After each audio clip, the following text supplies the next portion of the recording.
Don't you dare walk away from me when I'm trying to save this family!" My sister Aubrey screamed across the dining room table. I stood there holding a plate of roasted chicken, my father's favorite, trying not to drop it as everyone at his 65th birthday dinner turned to stare at us. The room fell silent except for the soft jazz playing from the speakers in the corner. My younger cousin Tyler froze mid-bite, his fork suspended in the air. My Aunt Patricia set down her wine glass with a soft clink that seemed to echo in the sudden quiet. "My name is Destiny. I'm 28 years old, and I've spent the last 5 years building a digital marketing consultancy called Gravora Group in Charlotte, North Carolina.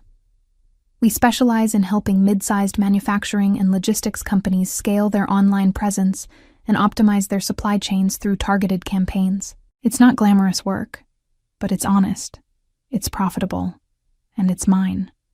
Aubrey, my sister, is 3 years younger than me. She spent the last 7 years bouncing from job to job, calling herself an entrepreneur while living in our parents' basement and burning through their retirement savings on failed ventures. She's tried selling essential oils, starting a lifestyle blog, becoming a personal stylist, and most recently, launching a consulting business that has produced exactly 0 clients in 8 months. But somehow, I'm the fraud in the family. "Aubrey, this is Dad's birthday," I said quietly, setting the plate down on the sideboard.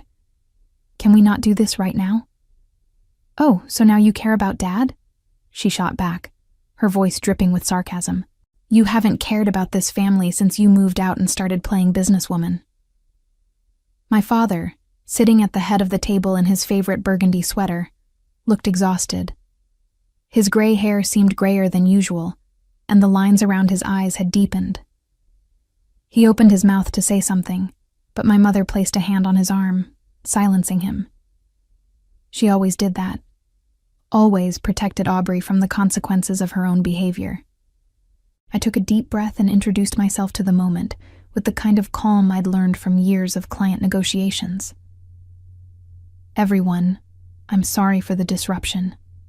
My name is Destiny, for those of you who somehow forgot in the last 30 seconds, and I was just trying to bring Dad his dinner. But apparently, my sister has something more important to discuss." Aubrey's face flushed red. She was standing now, her hands braced on the table, her perfectly curled blonde hair bouncing as she shook with rage. "Don't try to make me look crazy. You're the one who's been lying to everyone for years." "What exactly have I been lying about?" I asked, keeping my voice level. "Your company." She practically spat the words. "Gravora Group. What kind of name is that anyway? It sounds fake. It sounds like something you made up to impress people." I bit the inside of my cheek to keep from laughing. Gravora Group was a combination of the Latin words for gravity and growth, representing our mission to help businesses find solid ground and expand. But explaining that to Aubrey would be like explaining quantum physics to a toddler. "My company is very real," I said simply. "Prove it," Aubrey challenged, crossing her arms over her chest. "Prove to everyone here that you actually run a legitimate business and you're not just pretending to be successful to make me look bad." There it was. The truth buried under all the accusations and theatrics. This wasn't about my business. This was about her desperate need to tear me down so she could feel better about her own failures. "I don't need to prove anything to you," I said calmly. "But if it makes you feel better, I have tax returns, payroll records, client contracts, and a business license registered with the state of North Carolina. Would you like to see them?" "Those could all be faked," Aubrey said quickly, too quickly. She'd thought about this. She'd prepared for this moment. My Uncle Jerome cleared his throat uncomfortably. "Aubrey, sweetheart, maybe we should just enjoy dinner and talk about this later." "No." Aubrey's voice cracked with emotion. "Everyone needs to hear this. Everyone needs to know what she's really been doing." I watched her carefully, noting the way her hands trembled slightly, the way her eyes darted around the room seeking validation. She was scared, desperate, and desperate people did dangerous things. "What is it you think I've been doing?" I asked softly. Aubrey's smile turned sharp, triumphant, I hired private investigators to look into your so-called company, and they're going to be here any minute to tell everyone the truth about you." The room erupted. My mother gasped. My father's face went pale. Tyler's eyes went wide. My Aunt Patricia actually dropped her wine glass, and it shattered on the hardwood floor, sending red liquid spreading like blood across the polished surface. I just stood there, my face carefully neutral, and thought about how I'd been expecting this for weeks. I grew up in a house where love was conditional and attention was a zero-sum game. If Aubrey got praise, I got silence. If I achieved something, it was expected. If Aubrey tried something and failed, it was brave. The rules were never spoken aloud, but they were absolute. When I graduated high school with a full academic scholarship to a good university, my parents took me to dinner at a chain restaurant. We sat in a booth.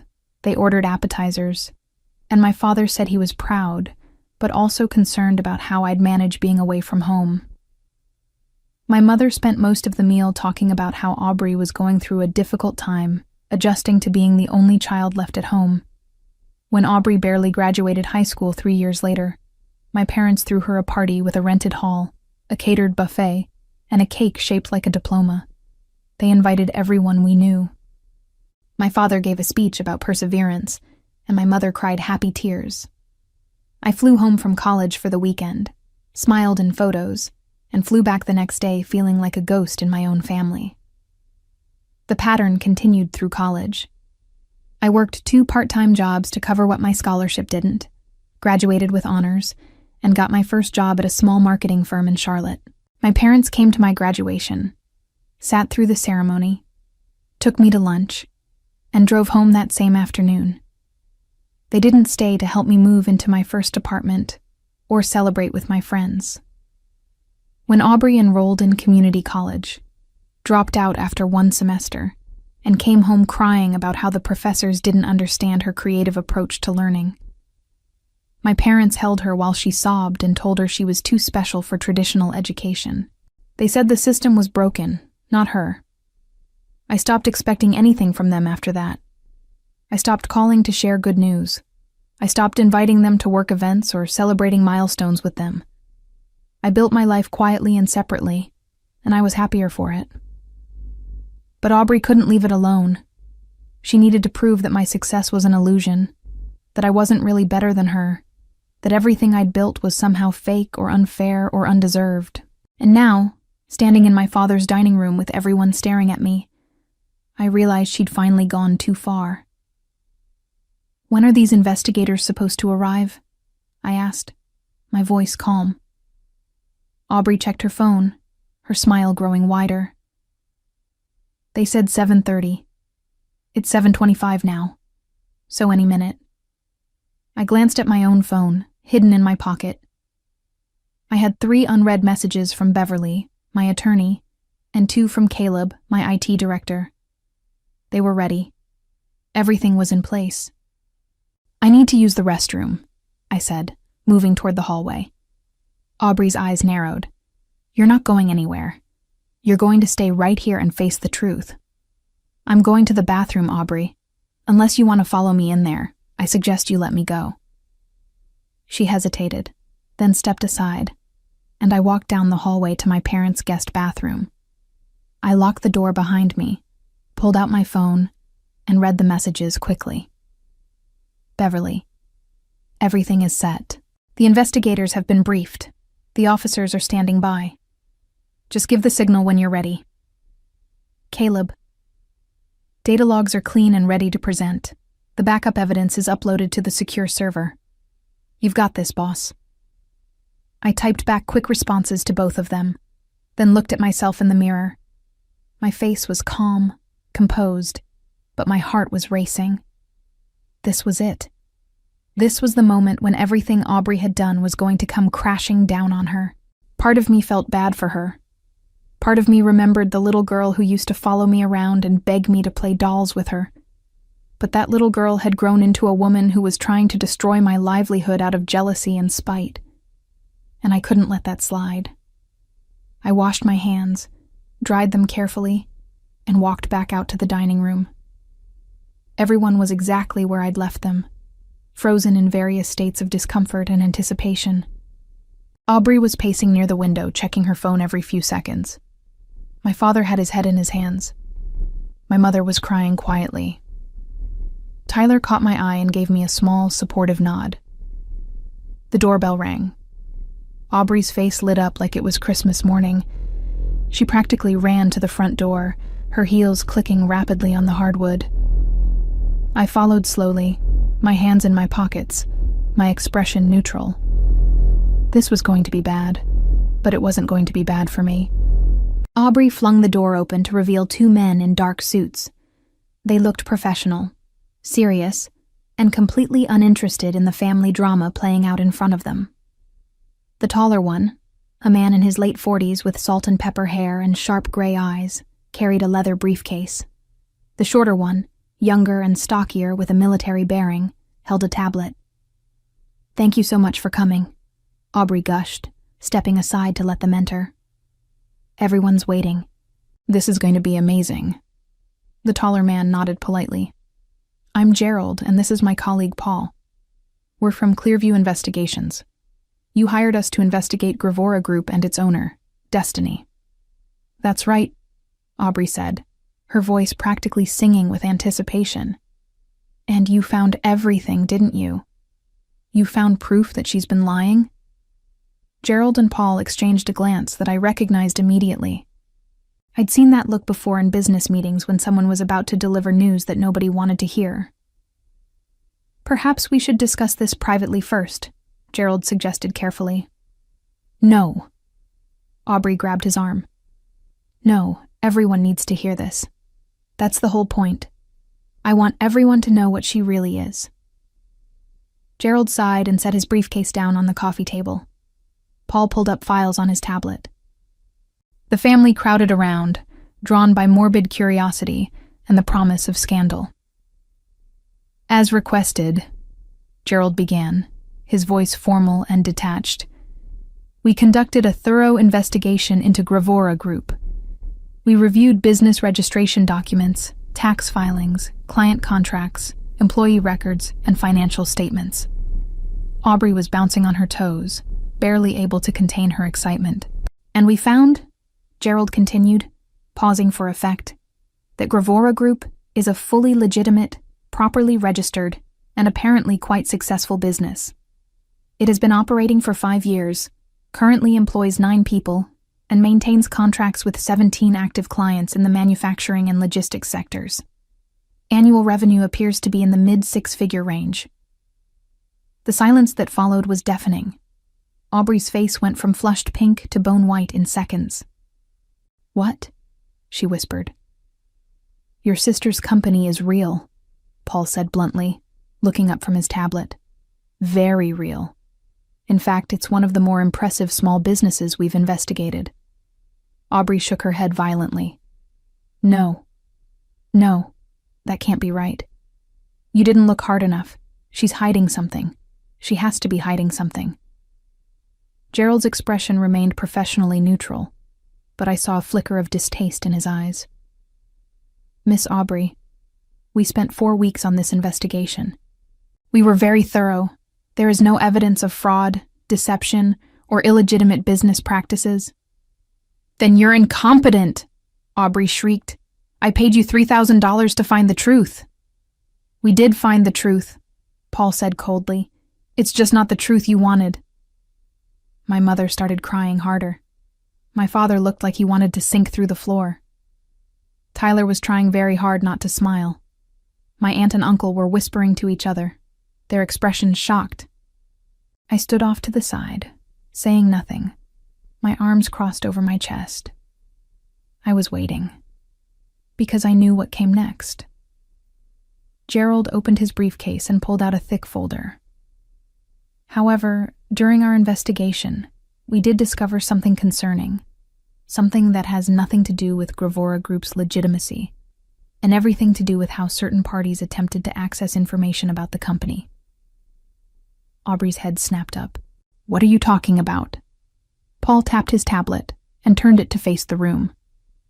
"During our investigation, we discovered that someone attempted to gain unauthorized access to Gravora Group's internal systems, multiple times. These attempts included trying to log in with stolen credentials, attempting to breach the company's client database, and installing software designed to harvest sensitive business information. The room went very still. My father slowly lifted his head from his hands. My mother stopped crying. Everyone was staring at Paul's tablet, at the screen full of login attempts and failed password entries. "We traced these attempts," Gerald said quietly, "and they originated from this address, from this house." My father stood up so fast his chair nearly tipped over. "That's impossible. None of us would do something like that." "The attempts were made using login credentials created with Miss Destiny's personal information," Paul continued, reading from his tablet. "Name, date of birth, email address, even her college identification number. Someone went to considerable effort to impersonate her in order to access her own company's systems." All eyes turned to Aubrey. Her face had gone from white to gray. Her hands were shaking. She took a step backward, nearly tripping over the coffee table. "I didn't," she whispered. "I didn't do that." "The IP address traces back to this location," Gerald said, his voice hard now, all pretense of politeness gone. "And the credit card used to purchase the data harvesting software was registered to a Howard living at this address." My father's face drained of color. "What credit card?" Paul handed him a printout. "This one, the MasterCard ending in 7432. My father stared at the paper, his hands beginning to tremble. "That's my card, the one I gave Aubrey for emergencies." Every head in the room swiveled to look at Aubrey. She backed up until she hit the wall, her eyes wide and panicked. "I can explain," she started, but her voice was barely audible. "Explain what?" my father demanded, his voice rising for the first time all evening. "Explain why you used my credit card to commit a crime." "It's not a crime," Aubrey shouted, her voice breaking. "I was trying to protect this family. I was trying to prove that she's been lying to all of us." "By breaking into my company's computer systems?" I asked softly, speaking for the first time since the investigators arrived. "By trying to steal confidential client information. By committing data theft and fraud." Aubrey's eyes filled with tears. "You don't understand.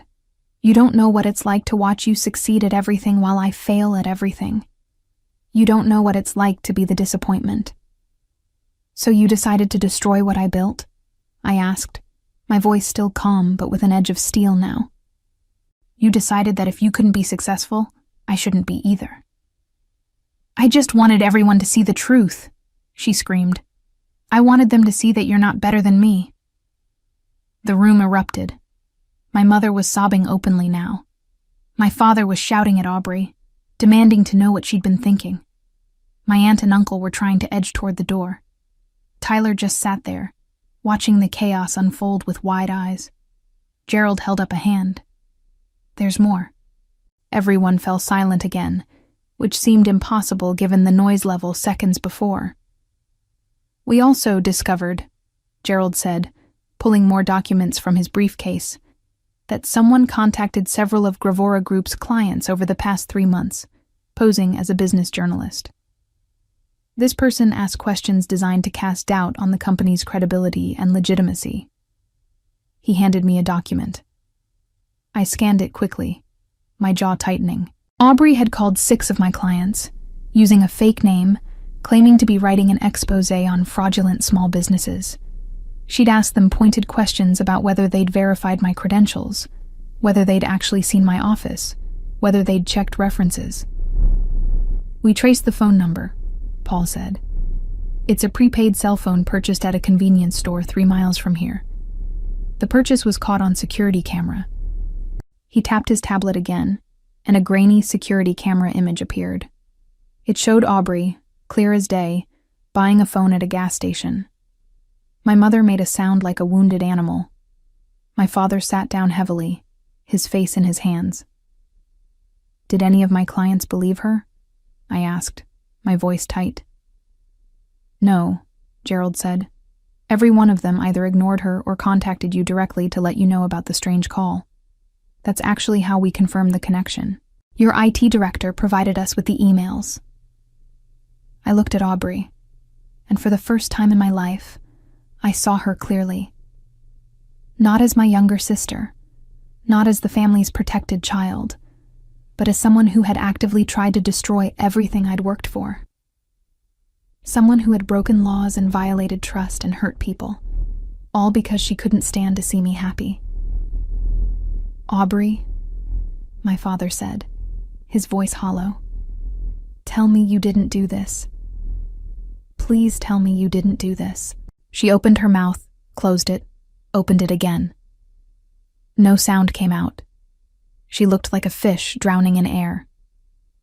We've already forwarded our findings to local law enforcement, Gerald said, his tone almost apologetic now. They're aware of the situation and will be following up. Law enforcement? My mother gasped, her hand flying to her chest. You mean the police? Yes, Paul confirmed. Unauthorized computer access, attempted data theft, and fraud are serious criminal offenses. The Charlotte-Mecklenburg Police Department will be investigating. Aubrey finally found her voice. No, you can't do that. Destiny, tell them not to do that. Tell them this is all a misunderstanding. I looked at her for a long moment, weighing my words carefully. Part of me, a small part that remembered sharing a bedroom with her when we were kids, wanted to help her, wanted to make this go away. But the larger part, the part that had built a business from nothing while she'd actively tried to tear it down, knew what I had to do.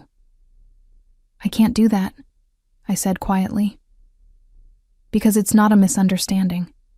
You knew exactly what you were doing. Her face crumpled.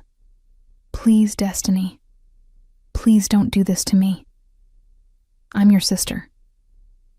And you tried to destroy my company, I said, my voice steady. You tried to steal from my clients.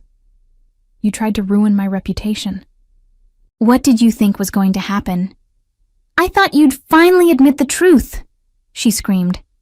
I thought everyone would finally see that you're not as perfect as you pretend to be.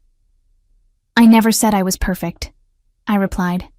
I just worked hard, and apparently that was enough to make you hate me. My mother stood up, her face blotchy from crying. Destiny, you can't let them arrest your sister. Think about the family. Think about what this will do to us. I turned to look at her, and something inside me that had been held together with duct tape and determination finally snapped. Think about the family? Where was that concern when Aubrey was breaking into my computer systems? Where was that concern when she was calling my clients and trying to destroy my business? Where was that concern every single time she failed at something, and you made excuses for her while expecting me to just accept being ignored? My mother flinched like I'd slapped her. That's not fair. None of this is fair, I said, my voice rising for the first time. I've spent my entire life being the responsible one, the successful one, the one who didn't need help or attention or praise. And the one time I ask for accountability, you tell me to think about the family. Well, I am thinking about the family. I'm thinking about the fact that you enabled this. You made her think it was okay to act like this, because you've never once held her accountable for anything. My father raised his head. Destiny, that's enough. No, I said firmly. It's not enough. It's not nearly enough. Do you have any idea how hard I've worked? Do you know what it took to build Gravora Group from nothing? I did it without your help, without your support, without your attention. And she tried to destroy it because she was jealous. And you want me to just let it go? To protect her from consequences again? The room was silent. Even Aubrey had stopped crying, staring at me with wide, shocked eyes. I'm done protecting people who won't protect me, I said. I'm done being invisible, and I'm done pretending that any of this is okay. Before anyone could respond, there was a knock at the door. Sharp, official, unmistakable. Gerald and Paul exchanged glances. "That would be law enforcement," Gerald said. My father stood frozen, staring at the door like it was the entrance to hell. My mother grabbed Aubrey's arm, pulling her close as if she could shield her from what was coming.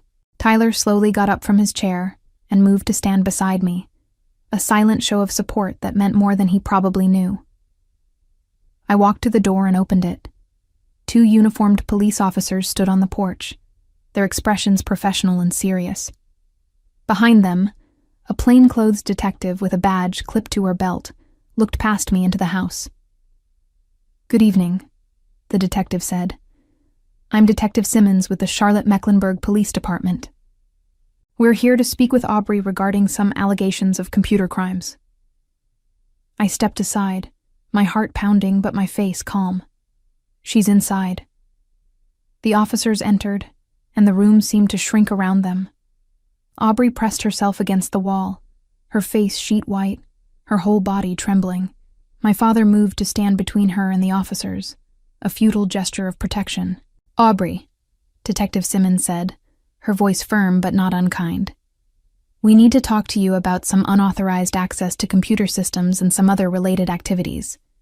You have the right to remain silent. Anything you say can and will be used against you in a court of law. You have the right to an attorney. If you cannot afford an attorney, one will be appointed for you." The Miranda warning hung in the air like a death sentence. My mother started crying again, harder this time, great gasping sobs that shook her whole body. My father's face had gone from pale to red, his jaw clenched so tight I could see the muscles jumping. "Wait," Aubrey said, her voice small and broken. "Wait, please. I didn't mean for any of this to happen. I was just trying to protect my family. I thought Destiny was lying to everyone. I thought I was doing the right thing." "You can explain all of that at the station," Detective Simmons said. "But right now, we need you to come with us." One of the uniformed officers pulled out a pair of handcuffs. The metal caught the light from the dining room chandelier, glinting cold and unforgiving. "Do you really need those?" my father asked, his voice cracking. "She's not dangerous. She's not going to run." "It's standard procedure, sir," the officer replied, not unkindly. "We'll make this as easy as possible." Aubrey held out her wrists, tears streaming down her face. The officer cuffed her hands in front of her body, the metal clicking closed with a sound that seemed to echo through the entire house. "Destiny," Aubrey said, her voice barely above a whisper. "Please, please don't let them do this. I'm sorry. I'm so sorry. I'll do anything. Just please make this stop." I looked at her, at my little sister in handcuffs, crying and begging, and I felt nothing. No triumph, no satisfaction, no revenge, just a deep, bone-weary exhaustion. "I can't make it stop," I said quietly. "You did this to yourself." The officers began to lead her toward the door. My mother tried to follow, but my father held her back. She reached out toward Aubrey, her face twisted with anguish. "We'll get you a lawyer," my mother called out. "We'll fix this. Don't worry, baby, we'll fix this." But even she seemed to realize how hollow those words were. As the officers escorted Aubrey out of the house, she looked back at me one last time. Her face was blotchy and red, her perfect hair disheveled, her mascara running in dark streaks down her cheeks. She looked nothing like the confident, smug woman who'd opened the door to the investigators 30 minutes ago. She looked destroyed. The door closed behind them, and the house fell into a heavy, suffocating silence. Gerald and Paul quietly gathered their papers and packed up their briefcases, giving the family privacy in the aftermath of the disaster. "We'll send you copies of everything," Gerald said to me as they headed for the door, "for your records and for any civil proceedings you might want to pursue." I nodded, not trusting my voice. They left, and it was just family again. But it didn't feel like family. It felt like the aftermath of an explosion. My father sank into his chair at the dining table, his birthday dinner forgotten and cold. My mother stood in the middle of the room, hugging herself and crying. My aunt and uncle were gathering their things, clearly desperate to escape. Tyler stood next to me, his hands in his pockets, watching everything with an expression I couldn't quite read. "You did this," my mother said suddenly, her voice thick with tears and anger. She was looking at me. "You could have stopped this. You could have told them not to press charges. But you let them take her away." "She broke the law," I said, my voice flat. "Multiple laws. I didn't do that to her. She did it to herself." "She's your sister!" my mother shouted. "How can you be so cold? How can you just stand there and watch them arrest her?" "How could she try to destroy everything I've built?" I shot back. "How could she break into my company's systems? How could she call my clients and lie about me? How is any of that okay?" "She was just confused. She was hurting," my mother said, grasping for excuses like a drowning person grasping for air. "You've always had everything so easy. You don't understand what it's like to struggle." I laughed, a bitter, harsh sound that didn't sound like me at all. "Easy? You think my life has been easy? I worked 3 jobs to get through college. I spent years building my business from nothing. I did it all without help from anyone in this family. And you call that easy?" "You never needed us," my mother said. And there was something accusatory in her tone, like my independence was a personal insult.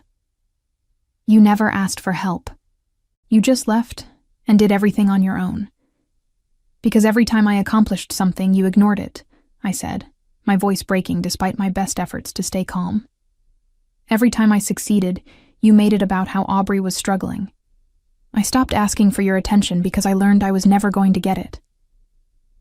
My father finally spoke, his voice rough. "That's not true. We've always been proud of you." "Have you?" I asked.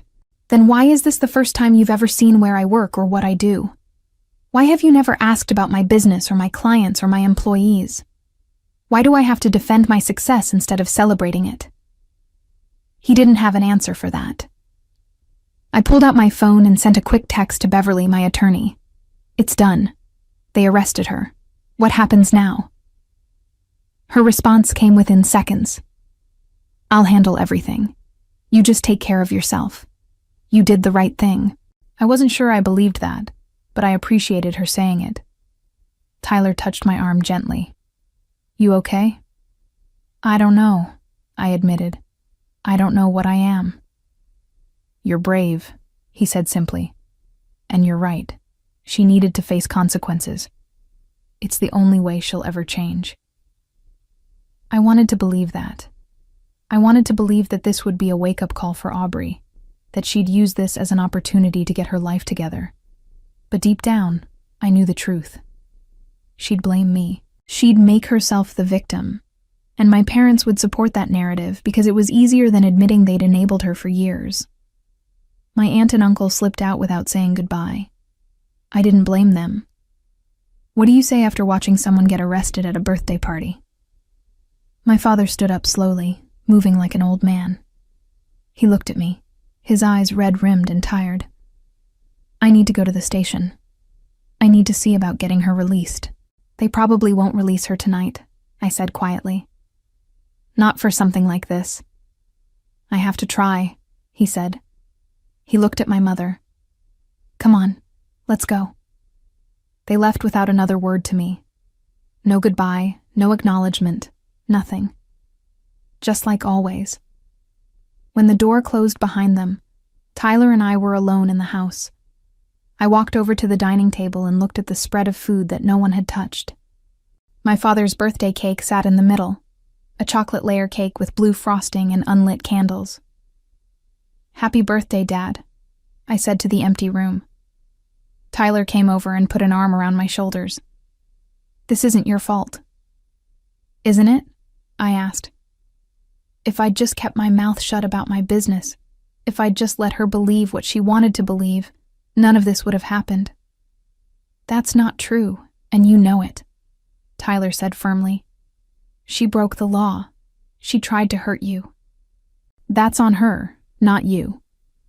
I nodded, but I couldn't shake the feeling that I'd just blown up my entire family.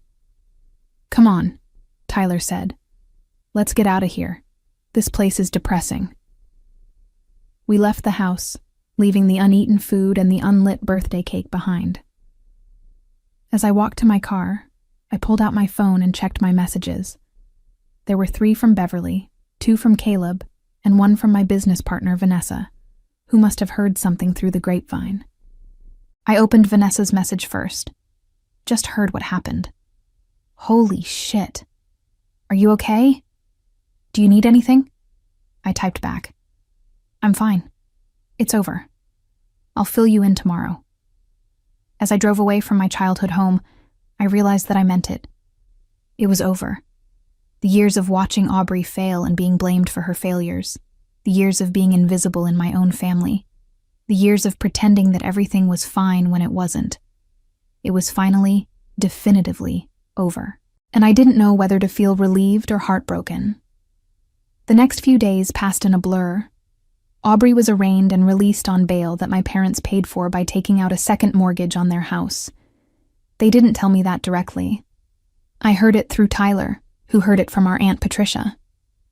Beverly filed a civil suit on behalf of Gravora Group, seeking damages for the attempted data breach and the harm to our business reputation. The amount was significant, meant to send a message. You can't attack someone's livelihood without consequences. My parents didn't call me. They didn't text. They didn't reach out at all. Aubrey, however, did. She sent me a long, rambling email full of apologies and excuses and justifications.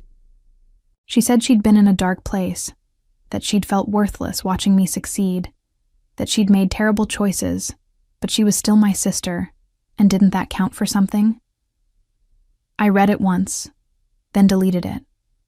I didn't have the energy to engage. Work became my refuge. I threw myself into client projects, took on new accounts, and hired 2 more employees to keep up with demand.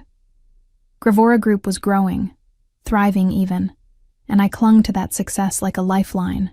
Caleb, my IT director, stopped by my office one afternoon with a concerned look on his face. Boss, you doing okay? You've been putting in some crazy hours lately. I'm fine, I said automatically. He raised an eyebrow. You're not fine. Nobody who's fine works until 9 p.m. every night. I leaned back in my chair, rubbing my tired eyes. What am I supposed to do, Caleb? Go home and think about how I got my sister arrested? Sit around feeling guilty? You didn't get her arrested, he said firmly. She got herself arrested. You just refused to cover it up. My family doesn't see it that way. Then your family is wrong, Caleb said bluntly. Look, I've been doing cybersecurity for 15 years. What she did? That's serious. She could have compromised our clients' data. She could have destroyed businesses. What you did took guts. I appreciated his support, but it didn't erase the hollow feeling in my chest. That weekend, I met Tyler for coffee at a small cafe in uptown Charlotte. He showed up with dark circles under his eyes and a worried expression. How are you holding up? He asked as we sat down with our drinks. I'm managing, I said. How's the family? He grimaced. Tense. Your mom isn't speaking to anyone who doesn't agree that you're the villain in all this. Your dad is stressed about the legal bills. And Aubrey is playing the victim hard, telling everyone who'll listen that you're trying to destroy her life. I sipped my coffee, letting the bitter liquid ground me. Of course she is. For what it's worth, Tyler said. I think you did the right thing. So does my mom, though she won't say it in front of your mom. Thanks, I said quietly. That means a lot. There's something else, Tyler said, his expression darkening. Aubrey has been posting about this on social media. Nothing specific enough to get in legal trouble, but lots of vague posts about betrayal and family and forgiveness. Her friends are eating it up. I pulled out my phone and looked at her profile. Sure enough, there were half a dozen posts in the last week. One showed a photo of her crying with the caption, "Sometimes the people who hurt you most are the ones you love most." Another was a quote about fake people and real struggles. "She's weaponizing social media," I said flatly. "Yeah," Tyler confirmed. "And it's working.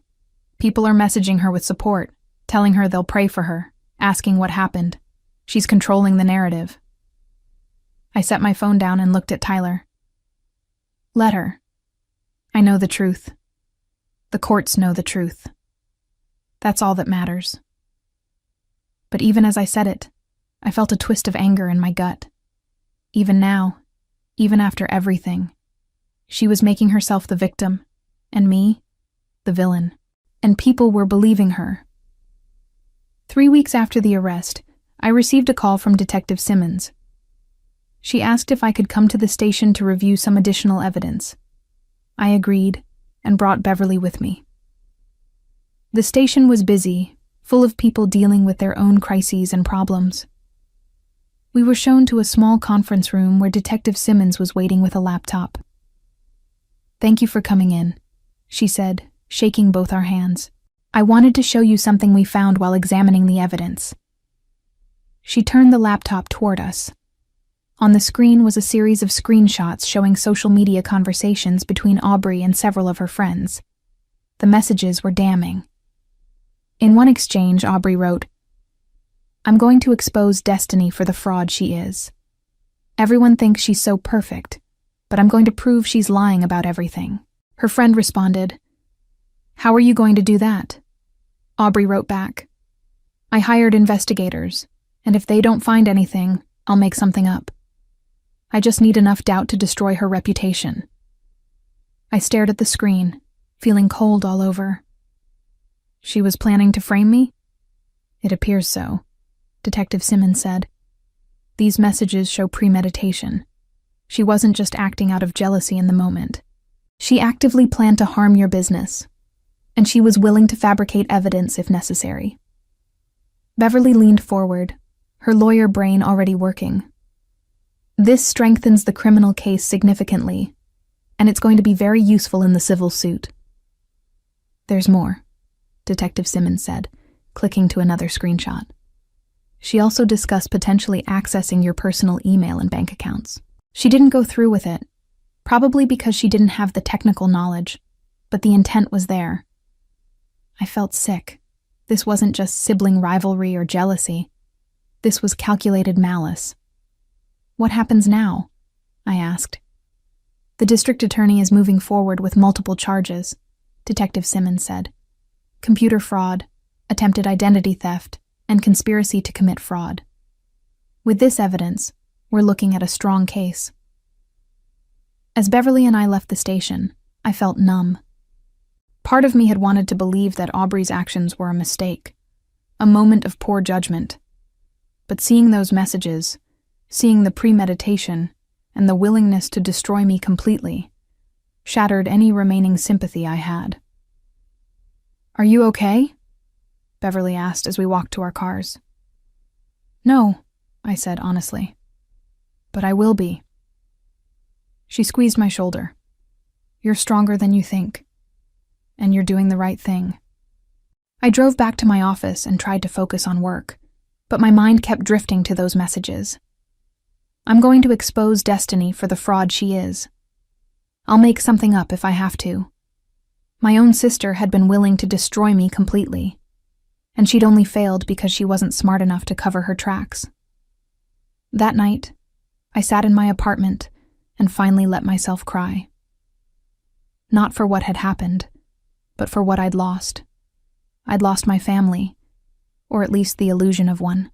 I'd lost the hope that someday things might be different, that my parents might see me, that my sister might be happy for me. I'd lost the version of my life where I could have both success and family. And as much as I knew I'd made the right choice, it still hurt. The trial date was set for 3 months later. In the meantime, life continued in a strange, suspended way. I worked, I slept, I avoided family gatherings. My phone stayed silent. No calls from my parents, no texts from Aubrey. Just the occasional message from Tyler checking in. Gravora Group continued to grow. We landed a major contract with a regional manufacturing company that needed a complete digital overhaul. It was the kind of deal I dreamed about when I first started the business, the kind that would establish us as a serious player in the industry. Vanessa, my business partner, cornered me one afternoon as I was leaving a client meeting. She was 5 years older than me, a marketing genius who joined the company 2 years ago and quickly become indispensable. "We need to talk," she said, gesturing to a bench outside the office building. I sat down, already exhausted. "What's up?" "You," she said bluntly. "You're working yourself to death. You're putting in 70-hour weeks and you look like you haven't slept in a month. This needs to stop." "I'm fine," I protested. "You're not fine," Vanessa said firmly. "And I get it. You're processing a lot. But you built this company to have a life, not to hide from one." I stared at my hands, not sure how to respond. She was right, but I didn't know how to do anything else. Work was the only thing that made sense anymore. "Take a break," Vanessa urged. "Even just a few days. Go somewhere. Do something. Remember that there's more to life than this business." "The business is all I have," I said quietly. "That's not true," Vanessa said. "You have friends. You have Tyler. You have a whole life outside of your family, but you have to let yourself live it." I knew she was right, but it felt easier to bury myself in work than to face the gaping hole where my family used to be. 2 weeks before the trial, I received a call from my father. It was the first time he'd contacted me since the arrest. I almost didn't answer, but curiosity got the better of me. "Destiny," he said when I picked up, his voice heavy and tired. "We need to talk." "About what?" I asked, keeping my tone neutral. "About Aubrey, about the trial, about all of this." I waited, saying nothing. He sighed, a long, weary sound. "Your mother and I have been talking with Aubrey's lawyer. They're saying the charges are serious, that she could face jail time. Real jail time, Destiny, not just probation." "I know," I said. "Detective Simmons explained the potential sentences." "You could make this go away," he said, his voice almost pleading. "You could talk to the prosecutor. Tell them you don't want to press charges. You could save your sister." "She tried to destroy my business, Dad," I said, my voice steady despite the anger building in my chest. "She broke into my computer systems. She called my clients and lied about me. She was planning to frame me for fraud if she couldn't find real evidence. Why would I save her from facing the consequences of that?" "Because she's family," he said simply, as if that explained everything. "Family doesn't try to destroy each other," I replied, "and I'm tired of being the one who has to sacrifice everything to keep the peace. I didn't create this situation. She did. She was struggling," my father said. "She made mistakes." "These weren't mistakes," I said, my voice rising. "Mistakes are accidental. What she did was deliberate and calculated. She spent months planning this. She spent your money to hire investigators to try to find dirt on me. She bought illegal software to steal my data. Those aren't mistakes. That's malice." My father was silent for a long moment. "I don't know how we got here," he finally said. "I don't know how our family fell apart like this." "It didn't fall apart," I said. "It was never together. You just never noticed because you were too busy protecting Aubrey from reality." "That's not fair," he protested weakly. "None of this is fair," I said. "But it's true, and I'm done pretending otherwise." I hung up before he could respond. My hands were shaking, but I felt oddly calm. I'd finally said what I'd been thinking for years, and the world hadn't ended. The day of the trial arrived cold and gray, with heavy clouds threatening rain. I dressed carefully in a professional navy suit, pulling my hair back into a neat bun.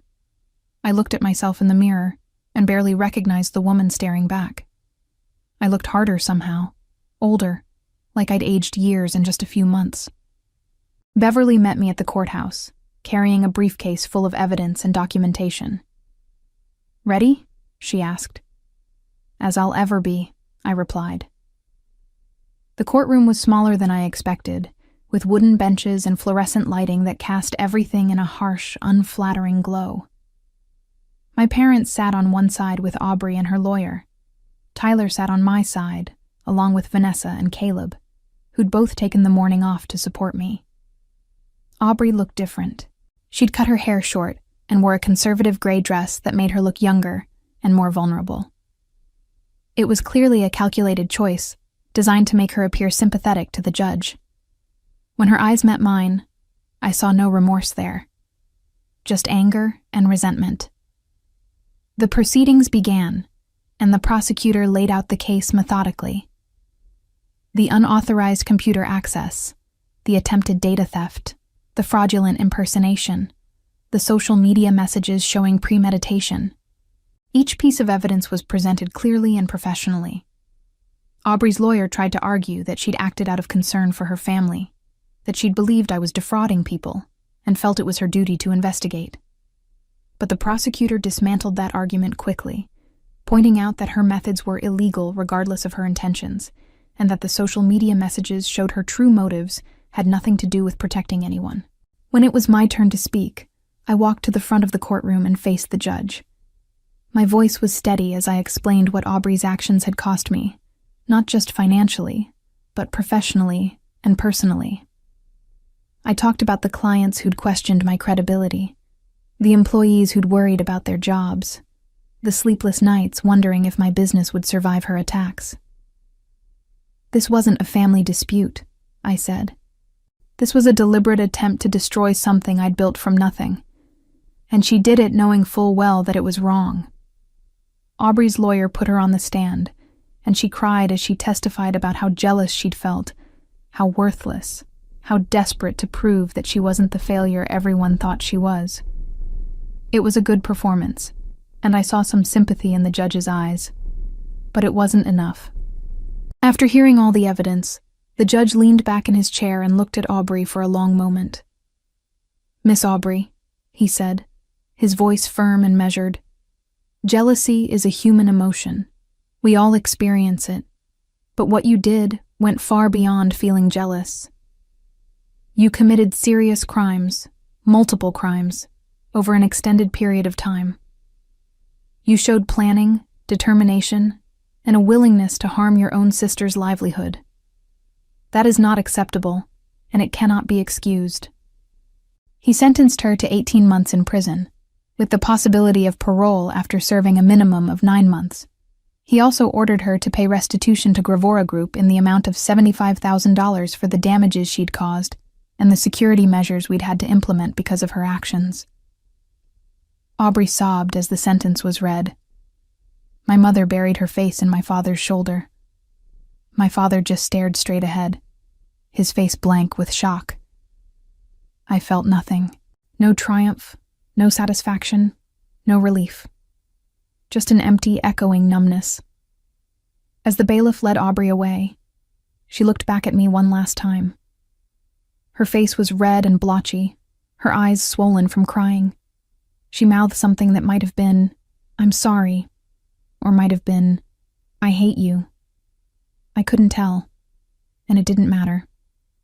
Outside the courtroom, my parents walked past me without a word. Tyler hugged me tightly, and Vanessa squeezed my hand. Caleb nodded approvingly and said, "Justice served." Beverly came over and placed a hand on my shoulder. "You did the right thing. I know it doesn't feel like it now, but you did." "When will it feel like it?" I asked. "I don't know," she admitted, "but it will. Eventually." Life after the trial settled into a new normal. Aubrey served her sentence in a minimum security facility. I heard through Tyler that she'd taken some classes and was working in the prison library. I didn't visit her. I didn't write. I needed the distance to heal. My parents and I maintained a strained, distant relationship. We exchanged brief messages on holidays. Nothing more. They made it clear they blamed me for what happened to Aubrey. I made it clear I wasn't going to apologize for protecting my business. Tyler remained my connection to the family.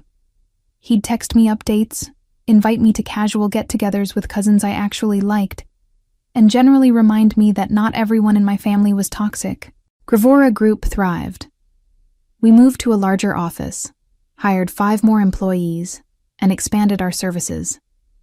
The publicity from the trial, oddly enough, had brought in new clients who respected the fact that I'd stood up for my business and hadn't backed down. One afternoon, about 6 months after the trial, I was working in my office when Vanessa knocked on the door. "You have a visitor," she said, her expression unreadable. "Who?" I asked.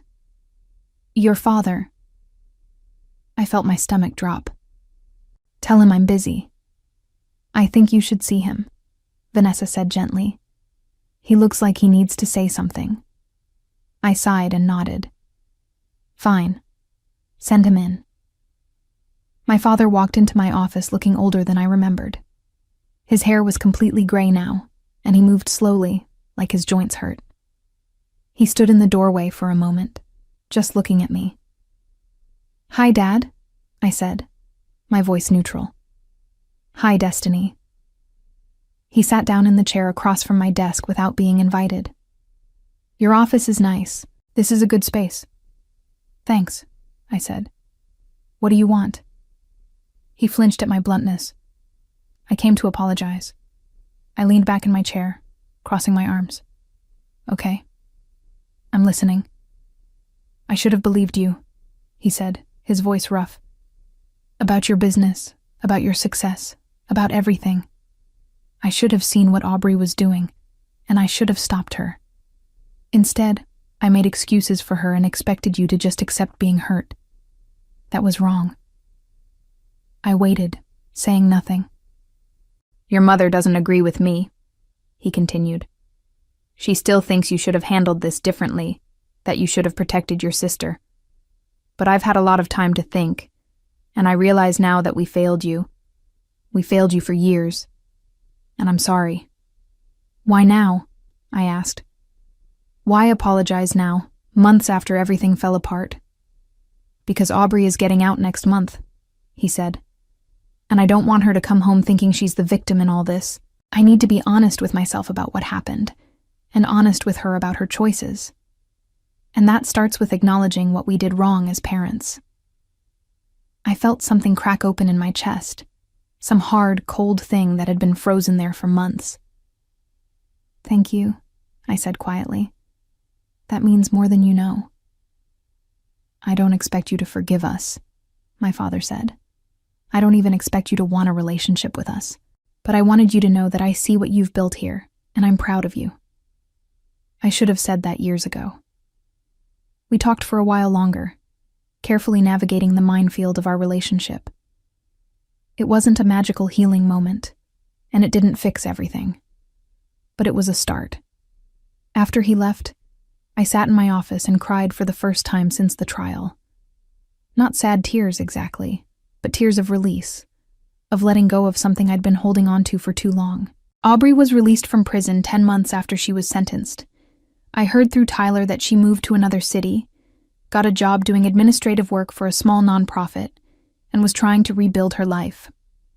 She sent me a letter a few months after her release. I opened it carefully, half expecting more accusations or excuses. But instead, it was short and simple. "Destiny, I'm not asking for forgiveness because I don't deserve it. I just wanted you to know that I understand now what I did was wrong. I destroyed something beautiful because I couldn't stand to see you happy. I'm sorry. I hope someday I can be the kind of person who can be happy for others instead of tearing them down. I hope you're doing well, Aubrey." I read it twice, then put it in a drawer. I didn't respond. I wasn't ready for that, and I might never be. But I also didn't delete it or throw it away. Maybe that was progress. 2 years after my father's birthday party, Gravora Group was thriving beyond anything I'd imagined. We'd expanded to 3 cities, employed 26 people, and had a client list that included some of the biggest names in manufacturing and logistics in the Southeast. I was sitting in a board meeting, presenting our quarterly results, when I realized something. I was happy. Not just successful, not just satisfied, but genuinely happy. I'd built something real and lasting. I'd surrounded myself with people who respected me and valued what I brought to the table. I'd created a life on my own terms, and I'd done it by refusing to let someone else's jealousy and malice define me. After the meeting, Vanessa pulled me aside.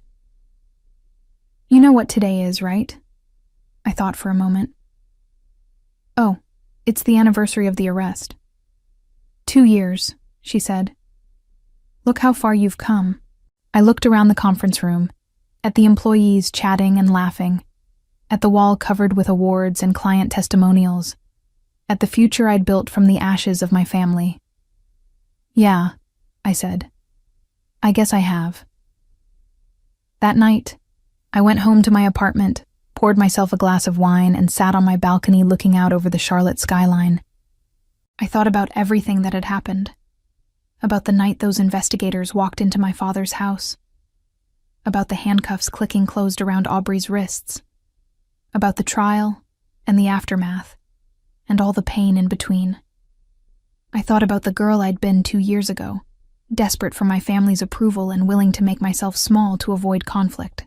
And I thought about the woman I was now, who'd learned that sometimes the only way to protect what you've built is to let the people who want to destroy it face the consequences of their actions.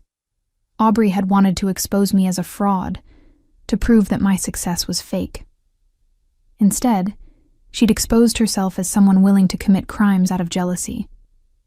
The handcuffs she'd orchestrated for me had ended up on her own wrists, and while I didn't take pleasure in her downfall, I recognized it for what it was: a lesson in the consequences of letting envy consume you.